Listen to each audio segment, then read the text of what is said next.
Bonjour Laurent Mauduit. Bonjour. Merci d'être avec nous en direct sur Europe 1. Vous êtes le cofondateur de Mediapart et vous avez écrit 2 livres sur cette affaire, Tapie et le scandale des tailles sous le tapis. Manifestement, Laurent Mauduit, la justice estime aujourd'hui qu'il n'y a rien sous le tapis, en tout cas qu'il n'y a pas escroquerie. Ouais, c'est stupéfiant. Pour une fois, je suis d'accord avec l'avocat de Bernard Tapie et avec Temim. Tout ça est totalement incohérent. Lui pointe une incohérence en disant comment est-ce qu'il peut y avoir fraude dans la procédure civile, ce qui conduit en 2015 à l'annulation de l'arbitrage, et comment peut-il ne pas y avoir fraude dans la procédure pénale.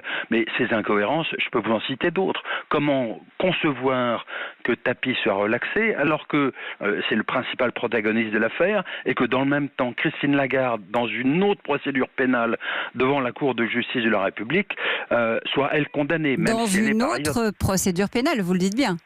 Oui, devant une autre juridiction, la Cour de justice de la République, mais pour les mêmes faits.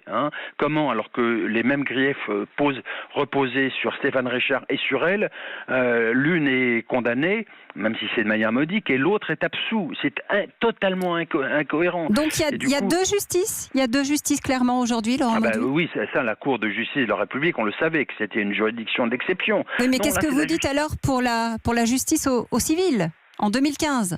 Oui, bien sûr. Juste en 2015, on annule l'arbitrage sur la base de documents puisés dans l'instruction pénale qui est aboutie aujourd'hui. Donc comment est-ce que les mêmes pièces sont interprétées différemment, les mêmes pièces d'instruction sont interprétées différemment par les magistrats au civil et par les magistrats dans la procédure pénale. Mais alors qui fait la bonne lecture, les magistrats au civil ou les magistrats au pénal ? Écoutez, c'est incohérent et moi j'en viens à ce qui me semble le constat essentiel. On sait qu'à l'origine de l'affaire, il y a un lien entre Nicolas Sarkozy et Bernard Tapie. C'est la raison pour laquelle la justice ordinaire est interrompue et suspendue en 2007 et on va à un arbitrage qui n'était pas nécessaire. L'État était en train de gagner. Or, la justice a renoncé à chercher la vérité. Et donc de cette affaire ne sort pas une vérité judiciaire. On ne sait pas ce qui s'est conclu, quel était le pacte entre Nicolas Sarkozy et Bernard Tapie. On le saura peut-être en appel s'il y a appel. Eh oui, il faut sans doute l'espérer parce que pour l'instant, l'affaire reste une énigme.